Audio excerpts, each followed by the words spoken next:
Tonight on NBC, Jimmy Fallon and Bozoma St. John host the incredible new competition show. I hired 10 creatives from all walks of life. They will be battling it out to see who can impress the world's biggest brands. This is a huge opportunity. This is the battle for the next big idea. This is not play. We're spending millions of dollars. I'm so excited to embark on this adventure with all of you. May the best idea win! On Brand with Jimmy Fallon, tonight on NBC.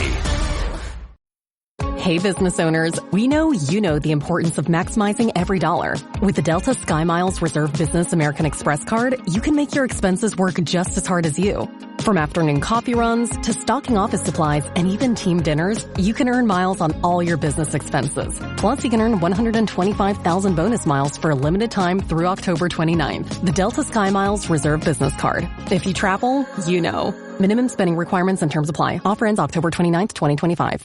The More Money Show with Steve Moore. Entertaining and informative on the Red Apple Podcast Network.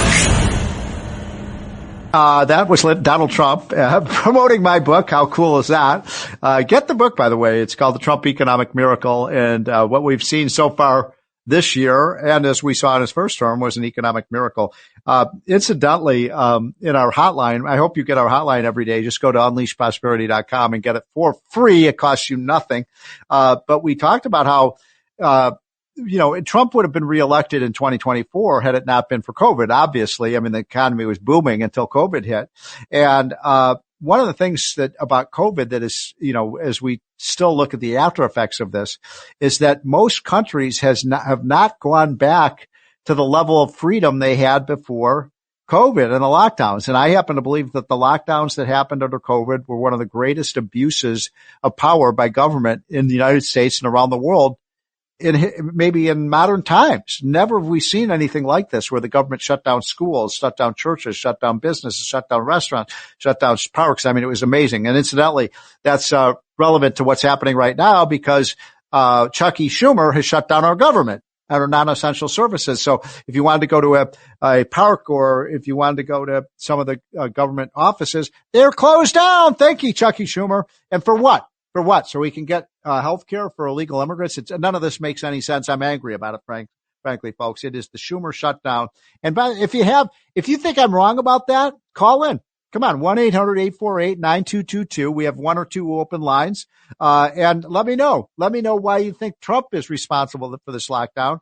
He didn't want it to happen. It was Schumer who did, but this is a free country. This is freedom of speech radio. So if you disagree with me, please call in and tell the operator that you want to disagree with Steve Moore, and I'll put you right on the air, okay? But in the meantime, we have Richard from the Bronx. Richard, are you still there? Okay.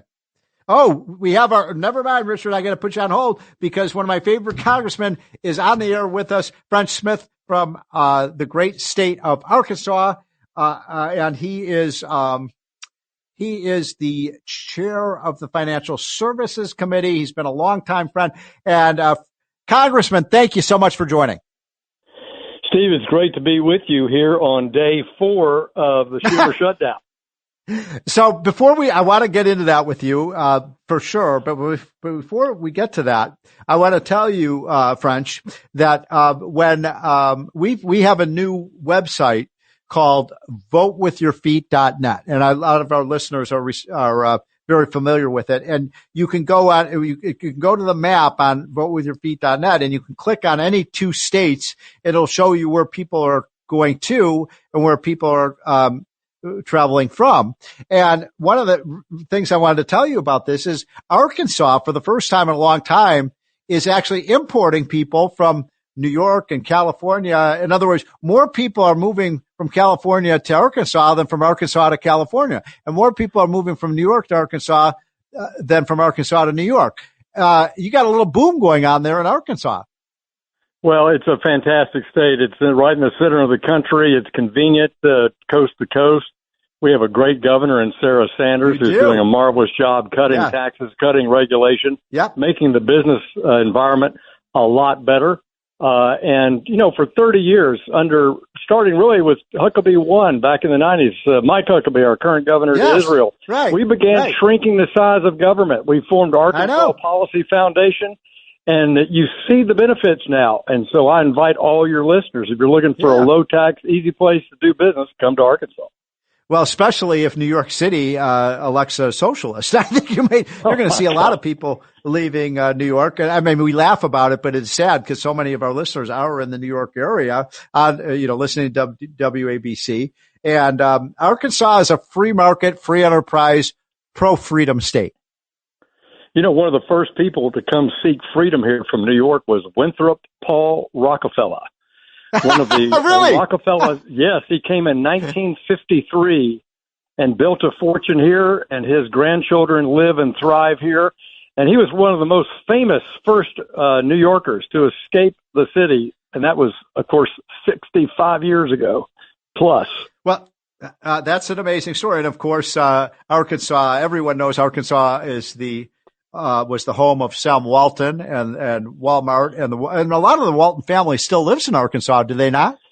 They do, and it's booming. I mean, what the Walton family has done in Northwest Arkansas is make it one of the top destinations for tourism with Crystal Bridges, one of the top destinations for American business with Walmart, J.B. Hunt, Tyson Food headquarters, the University of Arkansas, which has gone from about 10,000 students when I moved home to Arkansas in 1993 to about 35,000 students today. So the area is really booming, and it's a great place to live and work. Are there 35,000 students now at University of Arkansas? There are. And, about half of them are Texas. Because, I went to University. That's amazing. Well, I went to University of Illinois in Champaign-Urbana, Illinois. I don't know if you've ever been there, but, we had about 30,000 students there, and we were considered a huge university. Arkansas is now one of the biggest universities in the country. And it's doing really well. I think it's definitely known not only for the medical school success here, where you've got 3,500 kids in the sciences here on the campus in Little Rock, but what's amazing to me is the growth of the business and logistics programs at the University of Arkansas, all based on those incredible companies that have been built by Sam Walton and Don Tyson, for example. Amazing. Well, folks, if you're fed up with the Northeast and you want to go to a hospitable place, Arkansas is certainly one of them. So the other reason, of course, I wanted to have you on, well, there's two other reasons I wanted to have you on. One is I did want to talk about the shutdown. I'm angry. Our listeners are angry. I think the American people are angry about what Chuck Schumer has done to our country. I think most Americans realize this is the Schumer shutdown. And they're denying, by the way, that I talked about this earlier on the show, that this has anything to do with illegal immigrants getting Medicaid, but it's right there in the document. It is. I mean, it's in Schumer's bill on page 57. It's posted. Right. You can read it for yourself at speaker.gov. Mike Johnson's done a great job. Yes. Simply sticking to the facts, and the facts are there. What are the Democrats doing? They're trying to reverse all the waste, fraud, and abuse reforms in Medicaid that the Congress just passed this summer and signed into law. That's exactly what he's up to. Yeah, no, you guys say, by the way, you played a big part of this. I'm talking to French Smith, congressman from Arkansas, and the chairman of the Financial Services Committee? Financial Services Committee, exactly. Right. And so you had a big part in passing the big, beautiful bill. And you had in that bill about $1.5 trillion of budget savings over 10 years. And by the way, if I have any complaint with that bill, I don't think there were enough savings. But basically what Schumer is doing, if I understand correctly, Congressman, is that he wants to just get rid of all those savings. And that would add another $1.5 trillion to our debt. Right. And this continuing resolution, which no one likes, I get it, but was bipartisanly crafted. No gotchas in it. Democrats in the House and the Appropriations Committee knew what was going on, agreed to the November date. Donald Trump agreed to the November date. Right. Yes. Senate Republicans agreed to the November date. So it's just Schumer. And Schumer's lost, as you watched, a couple of his members. You've got Fetterman voted with the Republicans, and I think Angus King, I think the independent from Maine, voted with the Republicans. They know it's ridiculous to be doing what Schumer's doing. And it's doing is not paying the military. And this wipes out WIC, which is the program for poor families, which unfortunately include food access for some of our enlisted military people, because he's also blocking the pay raise for the military by doing this. So so just for our listeners, because they don't, a lot of people don't follow this as closely as you do or I do. So the bill, this is the budget bill for fiscal year 2026, and did this bill pass the House? Yes, it passed the House. And okay. Did you get any Democratic votes in the House for this? I don't think we may have gotten. If we did, we got one or two Democratic votes. Yeah. It was bipartisan, as it was bipartisan in the Senate. In the Senate, right? Exactly. Senate liberal. Well, the Democrats are afraid of their shadow and afraid of their left wing. That's what's driving. Yeah. What's the old saying that the left hand of the Democrat party doesn't know what the far left hand is doing? And I think there's a lot of truth to that. So, you're right. There were 3 Democrats in the Senate who voted. And by the way, people might be confused about this because I get this asked all this time, Congressman.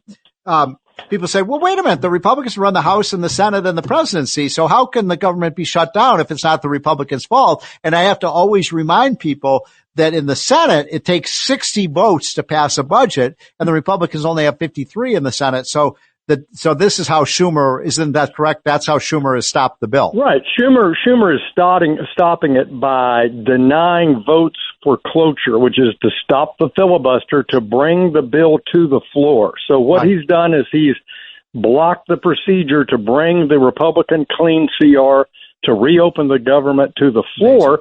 And he's published a substitute bill, and it's in the substitute bill, Steve, that you'll find that he reverses all the Medicaid reforms. And yes, I'm sorry, it does include offering public sector Obamacare, Medicaid for illegal aliens in the country. And people go, well, that's not in there. Well, it is in there. It is in it. Yes, it is. By the way, I read that passage from the bill earlier. I know. I mean, these guys just lie about this. Now, tell us, Congressman, because I think the Democrats look silly here. I always say that it's the old parable of the guy who digs a ditch and then, for his enemy to fall into, and then he's fallen into it himself. And that's what Schumer has done here. And so how long do you expect that this shutdown will continue? Every day that goes by, we get closer to people not missing. They'll be missing another paycheck. I know. Next week, I fully expect the Smithsonian's around the 6th or 7th to close, that they'll run out of money carried over from the previous fiscal year. And then every tourist, every child's group coming to Washington will know Chuck Schumer has closed the Smithsonian. And so the heat will get, I think, hotter and hotter when you have child care services that are in our states that are have to be laid off because they're funded by grant programs from the federal government. Yeah, and yet it costs the government a lot of money because the people still get paid even though they're not working. Right. Well, I mean, this is the fallacy. And look, Republicans know the dangers of shutdowns. I mean, this is a bipartisan error. I've never seen whoever starts the shutdown win their big policy goal they had. I'm with you on that. And all you do is hurt the American people, and you end up costing the government and the taxpayers a lot more money trying to start these programs back up, particularly in the Pentagon. So, Congressman, I think I speak for not all my listeners, but a lot of them, because I take calls and I know they're angry like I am. But I want to tell you, loud and clear, Congressman, I do not want Donald Trump and I do not want, the Republicans in Congress to fold on this. I think you've got the high ground here. The Democrats caused this, and they're going to have to come to the table again. I do not want you guys to blink. Yeah, Schumer, if he wants to negotiate points in the appropriations bill, guess what? That's why we have a continuing resolution. He can go to committee and make an amendment himself. That's what's so flabbergasting about this, is that that's exactly what we're doing. We've passed 4 bills in the House. Susan Collins has passed 3 bills in the Senate. We're going to a conference committee on those bills as we speak, if we could be working in Washington. And we want to keep working till November 21st, and Schumer's welcome to bring up any subject he wants to in that process, and he knows that. This is all politics, and it isn't Republican politics. It's internal Democrats disarray because they hate Trump and they're afraid of their own left wing. That's the bottom line. That's why we're going through this kabuki theater with the top negotiator of the Democrats, Chuck Schumer, who I assume is on his way to a retirement village soon in the next 2 years. So I'm talking to French Smith, the great congressman from Arkansas, who is also, by the way, the chairman of the very powerful Financial Services Committee. One other thing I wanted to ask you about with respect to this shutdown bill, French Smith, and that is, why are the Democrats opposed to work requirements for welfare programs? I mean, it seems like 75 to 80% of Americans support, if you're going to get a government benefit, you got to work for it. And even Bill Clinton was, your governor from Arkansas, Bill Clinton, a Democrat, was for that. We did that in 1995 when he was president. And now the Democrats are all against work requirements.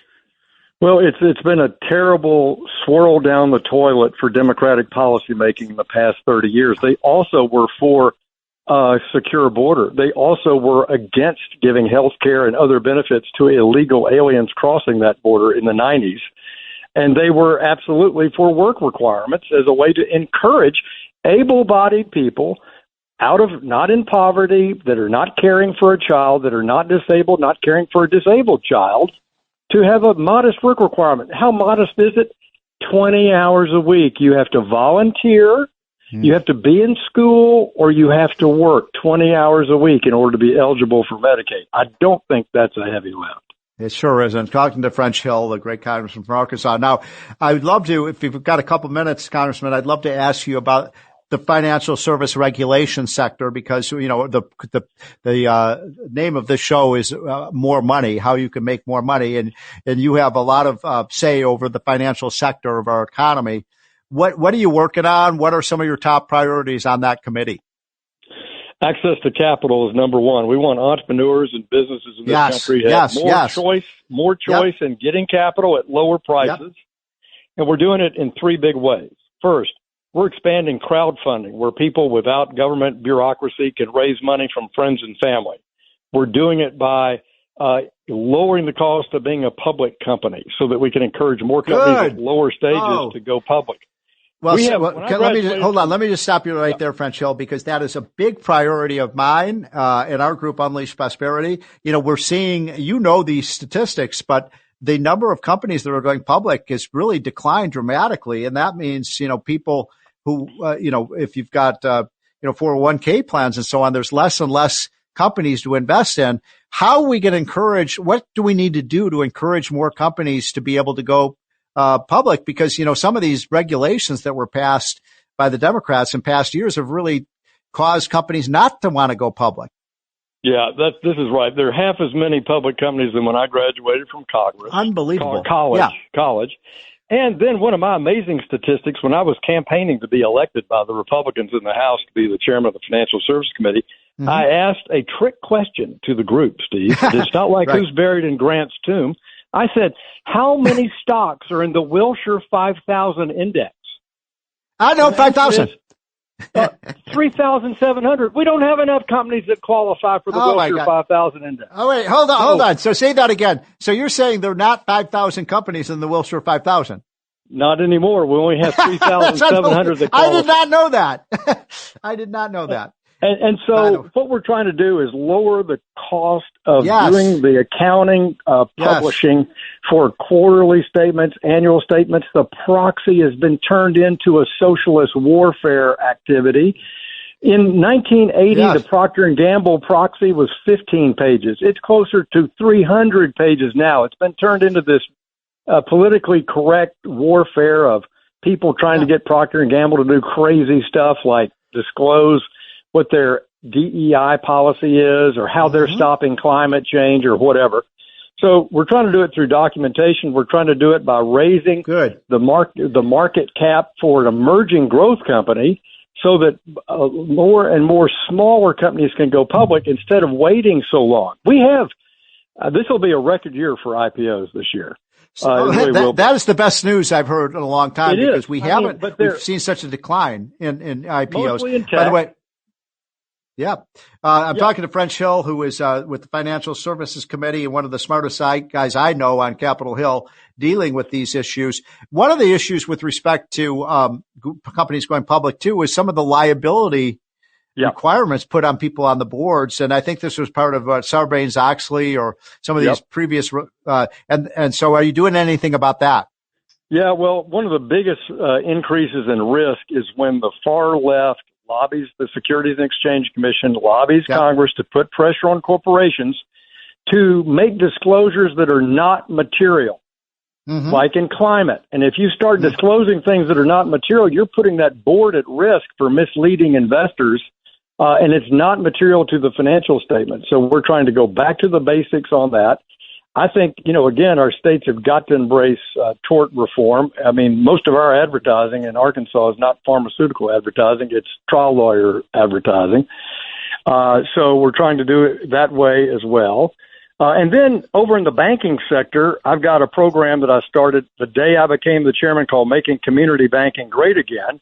And it's trying to reduce the regulatory burden from Sarbanes-Oxley and Dodd-Frank on our entrepreneurial 5,000 medium-sized to medium-large banks who are being treated like they're running J.P. Morgan Chase. I mean, these are much simpler, less complex enterprises, but they have all the same paperwork burdens that Congress and the regulators have put on them. And we've had such good partners with the new vice chairman of the Fed, Mickey Bowman, with our great new Treasury Secretary, Scott Bessent. They're working with us hand in glove, along with Senate Republicans led by Tim Scott of South Carolina, to lower this regulatory burden on our simple, straightforward community bankers so they can build more houses and help farmers. Yeah. I love this. And we've only got a couple minutes left, French Hill. So I want to ask you one last question related to what you're talking about, the Financial Services Committee, which is one of the things that I find heartbreaking about our country. We've lived through the greatest, boom in the stock market over the last 40 years in the history of the world, with respect, the Dow was at 1,000, now it's at 45,000. And the shame of this is that so many Americans have not been part of that. The Democrats are always complaining, that, only the rich benefit from, stocks. How can we, further democratize stock ownership in this country? One of the issues that I have been promoting for many, many, many years is, employee stock ownership plans and things like that. And I wonder if this is an issue for you about how we get more Americans into the market so they can build real wealth. Well, we want an ownership culture, and that's why I like the Trump accounts that for every baby born from the 250th birthday of our country next year, they're going to get a investment in the Standard & Poor's 500 index, $1,000. People can match it. Charity can match it. Companies can match it. And it'll give them some opportunity to build and see financial literacy at work, see market forces at work. So, okay, hold on just one thing. Sorry to interrupt, but I want to because you just said something important. So when you get this you're not getting $1,000 cash. You're getting $1,000 like a stock ownership in the broad. Oh, I see. Okay. Got it. And so that's good, but there's more. I think we should lower the definition of an accredited investor, that if you have talent, knowledge, skills, and ability, you should be able to invest in private businesses. I think you should have more diversity of investments in 401k plans. We've got to get America across the board, from the poorest family to the richest, the ability to have choice in investments. And that's something that we're dedicated to on the financial services. Well, community. I'd love to have you, we've come to the end of this interview, but I'd love to have you come on in a few more weeks and keep us abreast of what you're doing. This is exactly the right agenda. It is it's, a populist agenda to help the working class Americans have access to capital and ownership. That's what we've got to do. Thanks for having me, Steve. All the best. Keep up the great work. Thank you, French. This is the More Money Show. We'll be right back. Thanks for listening to More Money with Steve Moore. You can hear More Money with Steve Moore Saturday afternoons at 1. If you like the podcast, share it with your friends and listen anytime at WABCRadio.com and download the WABC Radio app. Hit that subscribe button on all major podcast platforms. Plus, follow WABC on social on Instagram, TikTok, Facebook, and X. See you next time for a new episode so you never have to wonder, what the heck is going on here?